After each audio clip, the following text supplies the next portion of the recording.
March 30th, 2024. Guys, you're looking at CERN Live. This is 3:41 p.m. Central Time as I'm starting this video today, again, March 30th. What you're looking at is beam 1 here and beam 2. Now, what you're looking at on the edges and the bottom, that's kind of like the sights. You got your windage and elevation there.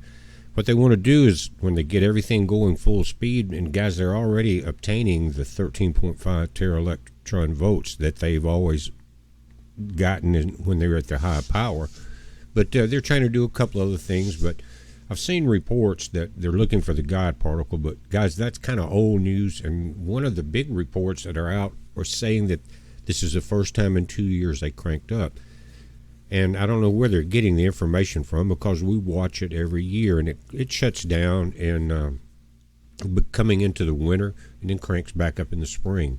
And that we've seen it year after year. But right now, what they want to do when they're ready to do it, they're getting all the sections in the 17-mile tube that's basically 600 feet underground. And they want to make this dot, this is movement. By the way, again, you're looking at it live. See this countdown right here. Now, this is universal time. But when they get all of this lined up, windage and elevation, is what I call it, these beams will collide. And they're saying that they're going to try to do this on April the 8th, the day of the eclipse. I'm not sure where that information is coming from. They may be right, but it has been up and running now, guys, for 2 or 3 weeks. We knew that was going to happen in March, and it did. I think March 4th, maybe. I'm not sure. Anyway, it's up and running now, and they're kind of playing with everything. But again, the power levels are up. When you see these beams match in the center, then they're controlling the magnets with the cryogenics down below 2K, 2 degrees Kelvin. And it makes it everything a superconductor. But they want to get everything right in line, and with these magnets they can control where this is at. You understand what I'm saying? You can, if you pull in too far to the right, you need to back off and let everything center up. And that's kind of the idea of it all. Again, beam 1 and beam 2, you can see these changes here. Now this is the operation page, again live. See the timestamp top left. Here you've got what many of you understand, because you watched this channel for a long time and other channels, is you have a red and blue beam. They collide. When they're spinning through there at high speeds, they create power. And the power that the two lines, are red and blue, and create is represented in the black line, guys. So this is over 13 teraelectron volts. That would be a 13 teraelectron volts, very high voltage, would be exactly between the 6 and the 7. These are at 7,000, 6,000 gigaelectron volts, or 6 teraelectron volts and 7. So this is much closer to 7 than it normally is. You would be getting up very close to not quite 14 teraelectron volts, but they are still cranking up. Now, you've heard me talk about cryogenics right now. Atlas was the one that was red in the last video I did about this, and some of that we also talked about with Paul Begley in the webinar. But here you're seeing 2 degrees Kelvin, this line right there. And there's one of the systems that's slightly above it, and when they do that, they're not running at full speed. Even though Atlas now is green, they do not have everything in full control. When you're seeing this, and this would be section 45 right here, S45, that is what is in the brown line that's over this 2K electron volts. What they want to do when they hit maximum power is have this line down to about 1.7 or 1.9, right in that area. Super cool, so that it will handle this high power that it's about to go through. But everything in the beams, in timestamp here, is ready to go. Now they're powered up, guys, but they haven't done some of the things that they always do in late November and October, is reach peak luminosity. That's usually when they get there, they start shutting things down. But again, the winter shutdown has a lot to do with the power consumption of CERN and the people on the Franco-Swiss border that are freeze to death in the winter if they're still running power. But luminosity here, this would be the indicators here, and you'll see this change as they get closer to the power. But is there something that they're looking for? And I've seen CERN really tune everything up when it's coronal mass ejection or solar flares coming in, because it hits our magnetosphere. And guys, when it does that, it travels through the planet and it creates what's called ground currents. And these can be measured. You can even make a homemade ground current monitor. And during these CME events and high solar winds, things like that, you'll see these ground currents increase in power. Well, that Hedman, one of the currents, there's a couple of them, but one of them, I think the Hedman current, I think, runs right where CERN does. A lot of that ground current is up in that section of the northern hemisphere on our planet. And they're setting right in place, being underground, ground currents, think about it, to intercept a lot of the energy that our shields intercept as these solar flares and CMEs come into our atmosphere. They sense that. The reason I know that is because, guys, for years, and you've seen it here if you've been on this channel for a while, showed you the magnetopause, the protective shield around our planet, collapse when CERN starts really cranking things up. And that's where I noticed the first changes happening, other than what they were doing. You know, they were trying to create the God particle, open whatever. But the first physical evidence that we could see was this collapse in our shields. Now, what I don't know, I've never heard them say anything about it, but I know it's true. I've seen it hundreds of times. Is that a side effect that was not intentional? In other words, they're creating a lot of energy, trying to do whatever.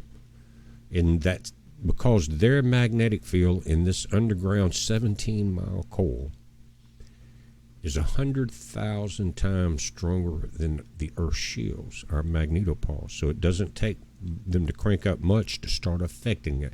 God has a perfect, delicate balance on all of this.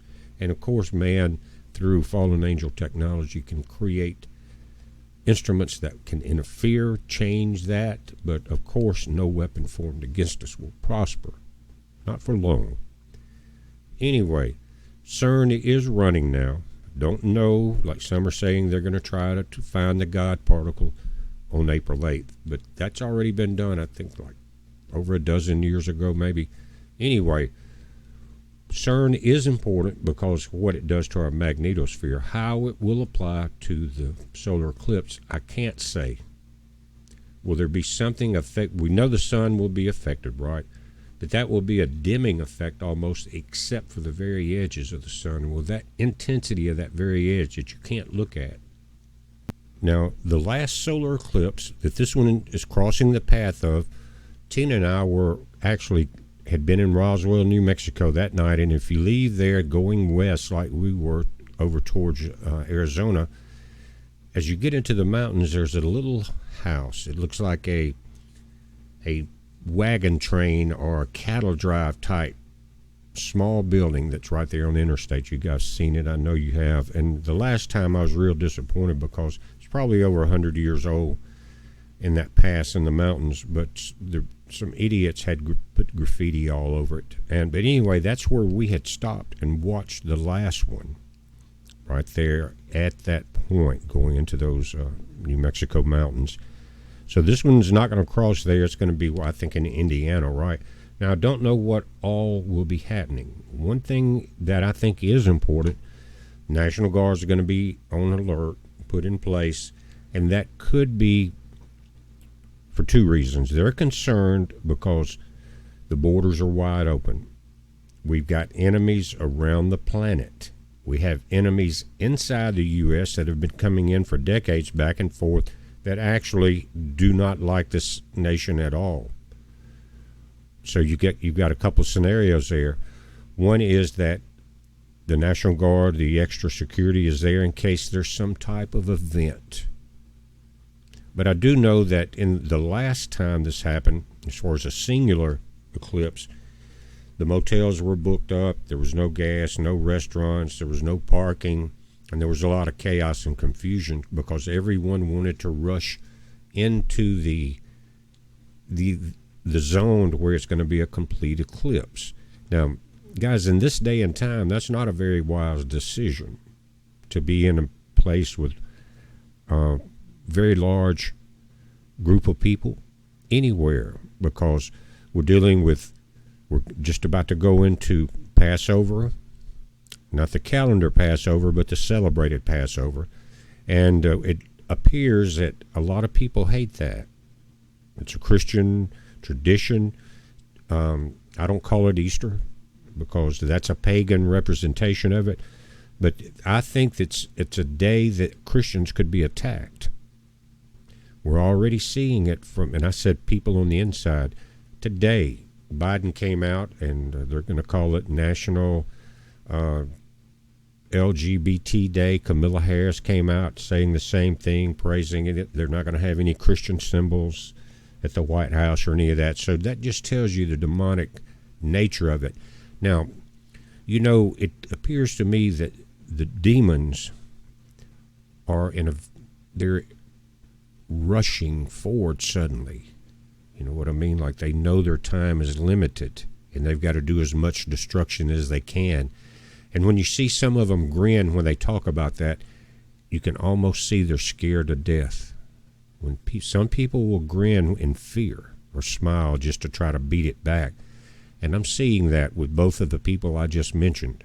But that's what they want the world to see that this nation represents. Not Christianity anymore, but all the things that are unnatural. All the things that will help their mission to depopulate. Think about the LGBT thing. What's the end result? Population control. Same thing with abortion. We know that. So all of this is being pushed. And Kamala Harris mentioned abortion again. They're going to be a big day for that. Just think of what they're doing in the face of our Father, except the one thing I said is it's not the actual day of Passover. So with all the things that are happening to this nation, we can blame a lot of it on the demons. But we also have to realize that how do you think our Father in heaven looks down upon Easter eggs and bunny rabbits, signs of fertility of the ancient Easter religion? Not the Passover, that's supposed to be one of the most sacred days that began in Egypt. And of course, that's when Christ was crucified during that time. But guys, they are throwing it in our face, and it's almost like they want destruction. They're saying, come on, God, kill us. We know we're going to hell, so let's get it over with. And they've been paid off. And they've been down to the crossroads. And the old movie in the Delta of the Mississippi. You meet with the devil. You get your wishes, but the day comes when you got to pay that bill. They're about to see that. But guys, we're watching this again. This is just a little bit about the eclipse. Again, a lot of people were afraid of the one in 2017 that, like I said, we were in the mountains. I think it was 2017 in New Mexico. And, it was an eclipse. We will see. We are told to look up signs in the heavens, things like that. But I've noticed that there seems to be an attempt to put as many things in this pot as people can get in there and try to force a prophecy. They may be right. I may be wrong. I don't know. I've seen a lot of eclipses. Many of you have too. And not a lot happened. Maybe that will be the case here. No one wants to rush into judgment. Our Father in heaven tells us, why are you rushing to that day? Do you realize it's not going to be a picnic? There's going to be hell to pay. So everybody says, come, Father, come. And they don't realize the sword that's coming and the reaping that's coming. When those sheaths pile into both the wheat and the tares. That's how it changes. Be aware of your surroundings now. If you want to go into one of these zones, it's kind of like going to the Super Bowl when there's a nuclear bomb threat. But do what you got to do. But I'm a little older than a lot of you, not all of you, and I understand the deadly situations that can occur in a crowded city or a crowded event. And right now, with so many people trying to destroy this nation, you are asking for it. Kick back, stay out of that line of trouble, watch it on TV, and we'll go from there. We're watching it. You watch it, guys. It's a heads up. Be safe.